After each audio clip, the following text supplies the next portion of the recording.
কি জবাব দিবেন? ও মুসলমান, তুমি দুনিয়ায় মত্ত, তুমি জোহরের নামাজ পড়ো না।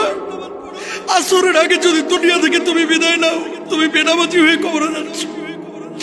তুমি জোহরের নামাজ পড়ো নাই, আসর পড়ো নাই, তুমি রাত্রিকালীন সময়ে এশার নামাজ পড়ো নাই, তুমি ঘুমিয়ে গেছো। কত মানুষ রাত্রিকালীন সময়ে ঘুমাইলো, ফজরের আগে আর জাগতে পারলো না, দুনিয়া থেকে বিদায় নিয়ে চলে গেল। কে গ্যারান্টি দিয়েছে? তোমার আজকের রাত্রের ঘুমটা হতে পারে শেষ ঘুম, তোমার আজকের নামাজটা হতে পারে শেষ নামাজ, আবার আজকের জুমাটা হতে পারে শেষ জুমা, আপনার জুমাটা হতে পারে শেষ জুমা। কেন কেন বুঝি না আমরা? কবে বুঝবো আমরা? মুসলমান, তুমি নামাজ কেন পড়ো না? তুমি কেন পর্দা করো না? একজন মানুষ আপনারা দেখাইতে পারবেন যে হুজুর আমি আর 40 বছর বাঁচবো, গ্যারান্টি আছে? পারবেন? একজন মানুষ কি পারবেন যে হুজুর আমি আরো 20 বছর বাঁচবো? একজন যুবককে যখন জিজ্ঞেস করা হয় ভাই তুমি নামাজ পড়ো না কেন, যুবক জবাব দেয় হুজুর বয়স কত হয়েছে। ভাই তুমি দাঁড়িয়ে রাখো না কেন, জবাব দেয় যা বয়স আর কত হয়েছে, বুড়া হয়ে তারপরে রাখবো।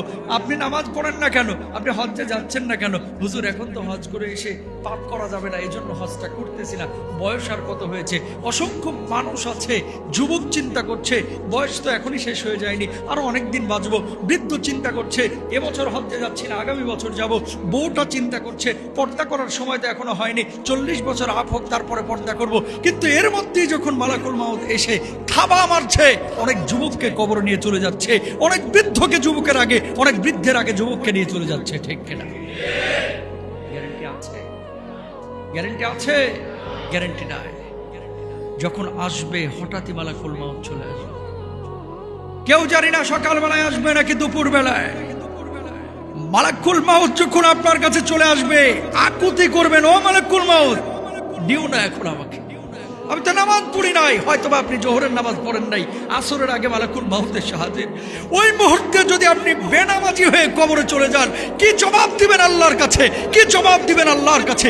মাগরিবের আগে যদি রূহটা কবজ হয়ে যায়, আর আপনি যদি আল্লাহর কাছে যান, কবরের মধ্যে যদি আপনি যান, যখন মালাকুল মাউত আপনার কাছে এসেছে, আপনি আসর পড়েন নাই, মাগরিবের আগে চলে এসেছে, মাগরিব পড়েন নাই, এশার আগে চলে এসেছে, এশার নামাজ আপনি পড়েন নাই, আপনি ঘুমিয়ে গেছেন, মাঝরাতে আপনি স্ট্রোক করেছেন, মালাকুল মাউত আপনার কাছে চলে এসেছে। ও মালাকুল মাউত যখন থাবা মারছে, আপনি বেনামাজি হয়ে ঘুমিয়ে আছেন, ওই মুহূর্তে যখন আপনার রূহটা কবজ করছে, আপনি তখন বেনামাজি হয়ে রূহটা কবজ হচ্ছে, দুনিয়া থেকে বিদায় নিচ্ছেন, আল্লাহর কাছে কি জবাব দিবেন? কি জবাব দিবেন? কি জবাব দিবেন আল্লাহর কাছে? একটা বারকে আমরা ভেবেছি, কি জবাব দিবেন? ও মুসলমান, তুমি দুনিয়ায় মত্ত, তুমি জোহরের নামাজ পড়ো না। আসরের আগে যদি দুনিয়া থেকে তুমি বিদায় নাও, তুমি বেনামাজি হয়ে কবরে যাচ্ছ। তুমি জোহরের নামাজ পড়ো নাই, আসর পড়ো নাই, তুমি রাত্রিকালীন সময়ে এশার নামাজ পড়ো নাই, তুমি ঘুমিয়ে গেছো। কত মানুষ রাত্রিকালীন সময়ে ঘুমাইলো, ফজরের আগে আর জাগতে পারলো না, দুনিয়া থেকে বিদায় নিয়ে চলে গেল। কে গ্যারান্টি দিয়েছে? তোমার আজকের রাত্রের ঘুমটা হতে পারে শেষ ঘুম, তোমার আজকের নামাজটা হতে পারে শেষ নামাজ, আবার আজকের জুমাটা হতে পারে শেষ জুমা, আপনার জুমাটা হতে পারে শেষ জুমা। কেন কেন বুঝি না আমরা? কবে বুঝবো আমরা? মুসলমান, তুমি নামাজ কেন পড়ো না? তুমি কেন পর্দা করো না? কেন পর্দা করাও না? গ্যারান্টি আছে? গত পরশু দিন বনানীতে এক ছেলে রড পড়ে, মাথায় রড গেড়ে 12 বছর 13 বছরের একটা বাচ্চা দুনিয়া থেকে বিদায় নিয়ে চলে গেছে। দুনিয়া থেকে বিদায় নিয়ে চলে গেছে। কই, তোমার দাদার আগে তো নাতি চলে গেল, নাতির আগে দাদা চলে যাচ্ছে। আসার সিরিয়াল আছে, যাওয়ার কোনো সিরিয়াল? কথা বলেন না কেন? তুমি যখন দুনিয়ায় এসেছো, মানুষ জানে তুমি কবে এসেছো। তোমার বউ জানতো কত মাসে তোমার ডেলিভারি হবে, তুমি হয়তো বা পরীক্ষা নিরীক্ষা করে জেনেছো তোমার কবে ডেলিভারি হবে, সন্তান কবে আসবে। ভাই, আসার সিরিয়াল আছে, যাওয়ার কোনো সিরিয়াল নাই। কেউ জানি না কখন আবার মৃত্যু হবে। কি জবাব দেব আল্লাহর কাছে? তুমি বেনামাজি হয়ে, তুমি অপবিত্র হয়ে, গোসল ফরজ হয়েছে, তুমি বের হয়ে গেছো, রাস্তায় অ্যাক্সিডেন্টে মারা গিয়েছে, তার মানে কি? তুমি অপবিত্র অবস্থায় দুনিয়া থেকে বিদায় নিলে। আরে যার মৌত যে অবস্থায় হবে, সে আল্লাহর সামনে কিয়ামতে সে অবস্থায় দাঁড়াবে। তোমার মুখে যদি দাড়ি থাকে, তুমি আল্লাহর সামনে দাঁড়াবে, দাঁড়িয়ে নিয়ে তোমার হাতে যদি ট্যাটু থাকে তুমি আল্লাহর সামনে দাঁড়াবে ট্যাটু নিয়ে।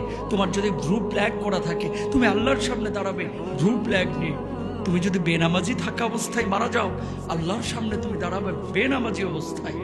একটা বার তুমি কেন চিন্তা করো না যে নবী হাউজে কাউসারের পাশে পানি নিয়ে উম্মতকে খাওয়ানোর জন্য দাঁড়িয়ে থাকবে।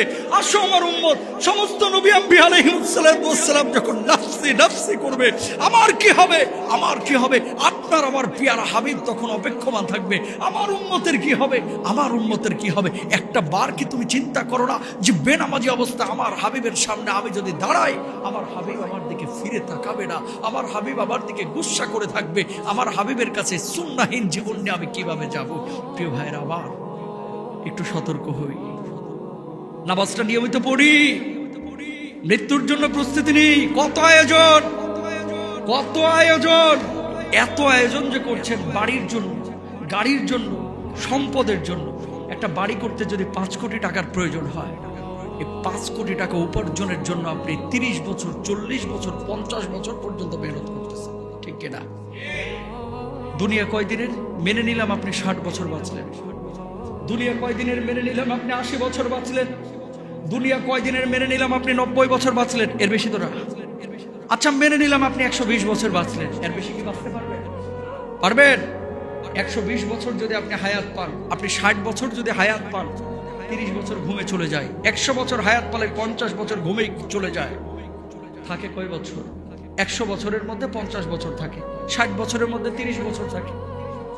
আলটিমেটলি আপনার খাবার, আপনার চাকরি বাকরি, আপনার পরিশ্রম, এসব কিছু টাইমিং হিসাব করলে দেখা যায় দুনিয়ার স্বাদ আপনি আস্বাদন করতে পারছেন মাত্র 4 থেকে 5 বছর।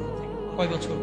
4 থেকে 5 বছর। যে সময়টা আপনি দুনিয়াকে ভোগ করেন, 4 থেকে 5 বছরের এই সুখের জন্য লক্ষ কোটি মানুষ চিরস্থায়ী অনন্তকালের আখিরাতকে আমরা নষ্ট করছি, ঠিক কিনা?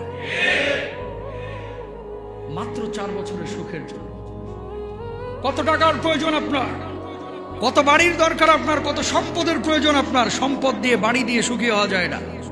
সুখী হইতে দিন লাগে, অন্তর আত্মায় প্রশান্তির জন্য নামাজ লাগে, আল্লাহর স্মরণ লাগে, আল্লাহর সন্তুষ্টি লাগে। মুসলমান এটা তো পাগলও বুঝে, আবারও বলে এটা পাগলও বুঝে। 4 বছর 5 বছরের সুখের জন্য যদি আমি 50 বছর মেহনত করতে পারি, স্থায়ী অনন্তকালের আখিরাতের সুখের জন্য আমার মেহনত বেশি করা জরুরি কিনা?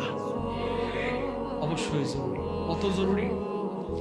এজন্য আল্লাহ রাব্বুল আলামিন পবিত্র কোরআনুল কারীমের মধ্যে বলছেন, যে ব্যক্তি দুনিয়াকে কামনা করে আমি আল্লাহ রাব্বুল আলামিন তার জন্য দুনিয়ার কিছু আসবাবের সামানের ব্যবস্থা করে দেই, কিন্তু যে ব্যক্তি আখিরাতকে কামনা করে আমি আল্লাহ রাব্বুল আলামিন তার জন্য দুনিয়াতেও সম্মানজনক জীবিকা আর আখিরাতেও আল্লাহর সন্তুষ্টির ব্যবস্থা করে দেই, জান্নাতের ব্যবস্থা করে দেই।